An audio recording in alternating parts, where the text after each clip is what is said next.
कुंडली में गुरु और चंद्रमा की युति से बनता है गज केसरी नाम का शुभ योग। इससे मिलते हैं शुभ फल। ज्योतिष शास्त्र में कई शुभ योग बताए गए हैं। ऐसा ही एक शुभ योग है गज केसरी। जिस भी व्यक्ति की कुंडली में ये योग होता है उसे धन संपदा, स्त्री सुख, संतान सुख, घर, वाहन, पद प्रतिष्ठा, सेवक सभी प्राप्त होते हैं। नमस्कार दोस्तों, बी और ओन एस्ट्रोलॉजर के नए अध्याय में मैं मनीष कुमार आपका फिर से स्वागत करता हूं। आज हम सीखेंगे गज केसरी योग से क्या फायदे होते हैं और कुंडली में ये कब 100% काम करता है। किसी भी लग्न कुंडली में सिर्फ चंद्रमा और गुरु का साथ में बैठा होना गज केसरी योग का निर्माण नहीं करेगा। इसकी कुछ कंडीशंस भी होती है। सबसे पहले हमें चंद्रमा और गुरु की डिग्री देखनी है, मतलब कि 0 या 1 डिग्री या फिर 29 या 30 डिग्री के तो नहीं है। ऐसे में वो इतने पावरफुल नहीं होंगे कि आपको ज्यादा पॉजिटिव रिजल्ट्स दे पाएंगे। हाँ, क्षमता बढ़ाने के लिए हम उनका रत्न धारण या बीज मंत्रों का जाप कर सकते हैं। दूसरी कंडीशन यह है कि दोनों ही ग्रह कुंडली में योग कारक होने चाहिए। चंद्र या गुरु में से एक भी मारक ग्रह हुआ तो ये योग नहीं बनेगा। और आखिरी कंडीशन, कुंडली में कहीं भी चंद्रमा या फिर गुरु अपने नीच राशि में नहीं बैठे होने चाहिए, यानी कि 8 नंबर या फिर 10 नंबर में, क्योंकि चंद्रमा वृश्चिक में और गुरु मकर राशि में नीच के हो जाते हैं। और अब आगे जानते हैं कि कुंडली में किस भाव में ये योग क्या फल देते हैं। यदि कुंडली के लग्न अर्थात प्रथम भाव में गज केसरी योग बन रहा हो तो व्यक्ति कोई राजनेता या अभिनेता बन सकता है। ये लोग व्यक्ति को अच्छी बुद्धि देते हैं, जिससे वो ईश्वर में आस्था रखता है और गलत रास्ते पर नहीं जाता। गज केसरी योग कुंडली के दूसरे भाव में बनता है तो व्यक्ति को अपने जीवन में सभी सुख सुविधाएं मिलती हैं।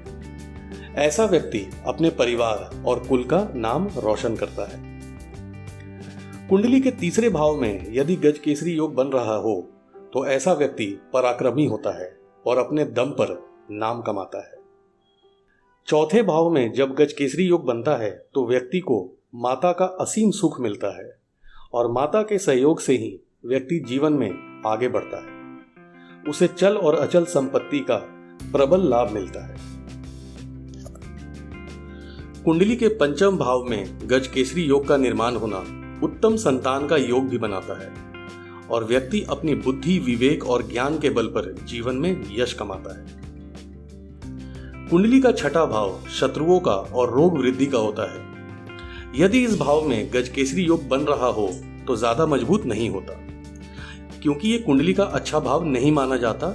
इसीलिए इसमें शुभ ग्रह बृहस्पति और चंद्रमा की स्थिति ज्यादा अच्छी नहीं मानी जाती। 7वें भाव में बनने वाला गज केसरी योग उत्तम जीवन साथी प्रदान करता है। ऐसे व्यक्ति का समाज में विशेष मान सम्मान होता है और दाम्पत्य जीवन भी प्रबल सुख प्राप्त होता है। यदि गज केसरी योग कुंडली के 8वें भाव में बनता है तो व्यक्ति की सोच आध्यात्मिक होती है।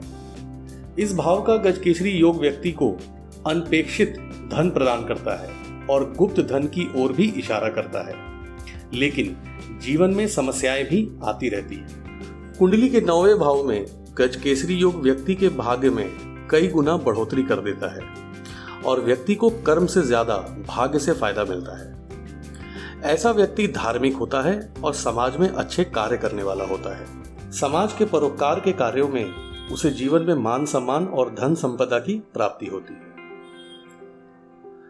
10वां भाव मजबूत केंद्र भाव है, जो आपके व्यवसाय का भाव भी है। यदि इस भाव में व्यक्ति के गज केसरी योग का संबंध बन रहा है तो व्यक्ति अपने करियर में ऊंचाइयों पर पहुंच जाता है।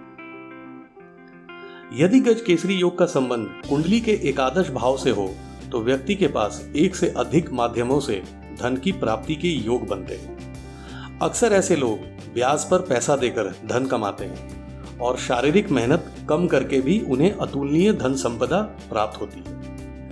12वें भाव का गज केसरी योग व्यक्ति को धर्म कर्म के कामों में आगे बढ़ाता है। ऐसा व्यक्ति जन्म स्थान से दूर रहकर ही तरक्की प्राप्त कर पाता है।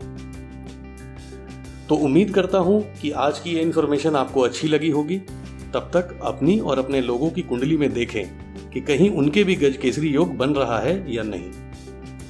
तब तक अपना और अपने परिवार का ध्यान रखें और अपने बड़े बुजुर्गों का आशीर्वाद लेते रहें। धन्यवाद।